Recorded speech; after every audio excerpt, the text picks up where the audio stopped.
बहुत साल पहले की बात है। एक आलसी लेकिन भोला भाला युवक था, आनंद। दिन भर कोई काम नहीं करता, बस खाता ही रहता और सोए रहता। घर वालों ने कहा, चलो जाओ, निकलो घर से, कोई काम धाम करते नहीं हो, बस पड़े रहते हो। वह घर से निकलकर यूं ही भटकते हुए एक आश्रम पहुंचा। वहां उसने देखा कि एक गुरुजी हैं। उनके शिष्य कोई काम नहीं करते, बस मंदिर की पूजा करते हैं। उसने मन में सोचा, ये बढ़िया है, कोई काम धाम नहीं, बस पूजा ही तो करना है। गुरुजी के पास जाकर पूछा, क्या मैं यहां रह सकता हूं? गुरुजी बोले, हाँ क्यों नहीं, लेकिन मैं कोई काम नहीं कर सकता हूं गुरुजी। कोई काम नहीं करना है, बस पूजा करना होगी। आनंद, ठीक है, वह तो मैं कर लूंगा, और प्रभु भक्ति में भजन गाते रहो। अब आनंद महाराज आश्रम में रहने लगे। ना कोई काम, ना कोई धाम, बस सारा दिन खाले रहो। महीना भर हो गया। फिर एक दिन आई एकादशी। उसने रसोई में जाकर देखा, खाने की कोई तैयारी नहीं। उसने गुरुजी से पूछा, आज खाना नहीं बनेगा क्या? गुरुजी ने कहा, नहीं, आज तो एकादशी है, तुम्हारा भी उपवास है। उसने कहा, नहीं, अगर हमने उपवास कर लिया तो कल का दिन ही नहीं देख पाएंगे। हम नहीं कर सकते उपवास, हमें तो भूख लगती है। आपने पहले क्यों नहीं बताया? गुरुजी ने कहा, ठीक है, तुम ना करो उपवास, पर खाना भी तुम्हारे लिए कोई और नहीं बनाएगा, तुम खुद बना लो। मरता क्या ना करता गया रसोई में। गुरुजी फिर आए। देखो, अगर तुम खाना बना लो तो राम जी को भोग जरूर लगा लेना, और नदी के उस पार जाकर बना लो रसोई। ठीक है। लकड़ी, आटा, तेल, घी, सब्जी लेकर आनंद महाराज चले गए। जैसा तैसा खाना भी बनाया। खाने लगा तो याद आया, गुरुजी ने कहा था कि राम जी को भोग लगाना है। लगा भजन गाने, आओ मेरे राम जी, भोग लगाओ जी, प्रभु राम आइए, श्री राम आइए, मेरे भोजन का भोग लगाइए। कोई ना आया तो बेचैन हो गया कि यहां तो भूख लग रही है और राम जी आ ही नहीं रहे। भोला मानस जानता नहीं था कि प्रभु साक्षात तो आएंगे नहीं, पर गुरुजी की बात मानना जरूरी है। फिर उसने कहा, देखो प्रभु राम जी, मैं समझ गया कि आप क्यों नहीं आ रहे हैं। मैंने रूखा सूखा बनाया है और आपको तरमाल खाने की आदत है, इसलिए नहीं आ रहे हैं। तो सुनो प्रभु, आज वहां भी कुछ नहीं बना है। सबको एकादशी है, खाना हो तो यह भोग ही खा लो। श्री राम अपने भक्त की सरलता पर बड़े मुस्कुराए और माता सीता के साथ प्रकट हो गए। भक्त असमंजस में।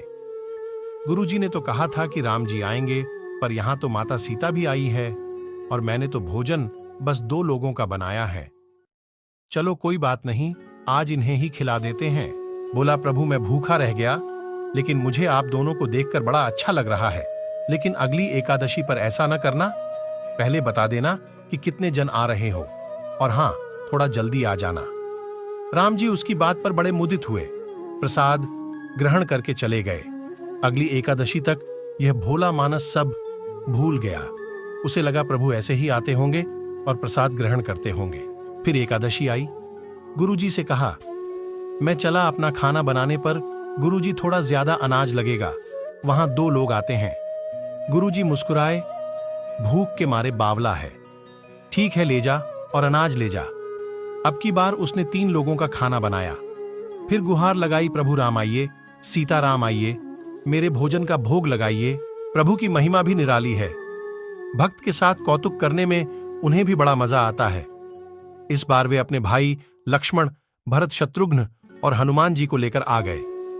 भक्त को चक्कर आ गए, यह क्या हुआ? एक का भोजन बनाया तो 2 आए, आज 2 का खाना ज्यादा बनाया तो पूरा खानदान आ गया। लगता है आज भी भूखा ही रहना पड़ेगा। सबको भोजन लगाया और बैठे बैठे देखता रहा। अनजाने ही उसकी भी एकादशी हो गई। फिर अगली एकादशी आने से पहले गुरुजी से कहा, गुरुजी, ये आपके प्रभु राम जी अकेले क्यों नहीं आते?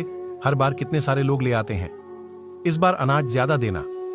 गुरुजी को लगा, कहीं यह अनाज बेचता तो नहीं है, देखना पड़ेगा जाकर। भंडार में कहा, इसे जितना अनाज चाहिए दे दो, और छुपकर उसे देखने चल पड़े। इस बार आनंद ने सोचा, खाना पहले नहीं बनाऊंगा, पता नहीं कितने लोग आ जाएं। पहले बुला लेता हूं, फिर बनाता हूं। फिर टेर लगाई, प्रभु राम आइए, श्री राम आइए। मेरे भोजन का भोग लगाइए। सारा राम दरबार मौजूद। इस बार तो हनुमान जी भी साथ आए, लेकिन यह क्या प्रसाद तो तैयार ही नहीं है। भक्त ठहरा भोला भाला, बोला प्रभु इस बार मैंने खाना नहीं बनाया। प्रभु ने पूछा क्यों?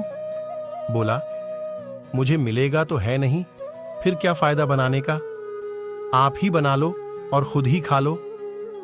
राम जी मुस्कुराए, सीता माता भी गदगद हो गई उसके मासूम जवाब से। लक्ष्मण जी बोले क्या करें प्रभु? प्रभु बोले भक्त की इच्छा है, पूरी तो करनी पड़ेगी, चलो लग जाओ काम से। लक्ष्मण जी ने लकड़ी उठाई, माता सीता आटा सानने लगी।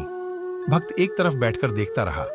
माता सीता रसोई बना रही थी तो कई आर्षि मुनि, यक्ष, गंधर्व प्रसाद लेने आने लगे। इधर गुरुजी ने देखा खाना तो बना नहीं, भक्त एक कोने में बैठा है। पूछा बेटा क्या बात है, खाना क्यों नहीं बनाया? बोला अच्छा किया गुरुजी आप आ गए, देखिए कितने लोग आते हैं प्रभु के साथ। गुरुजी बोले मुझे तो कुछ नहीं दिख रहा तुम्हारे और अनाज के सिवा।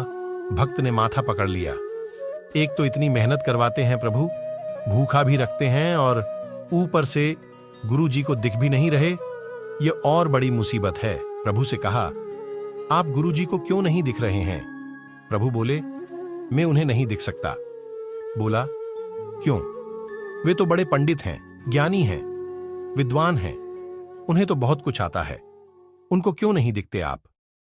प्रभु बोले माना कि उनको सब आता है, पर वे सरल नहीं हैं तुम्हारी तरह।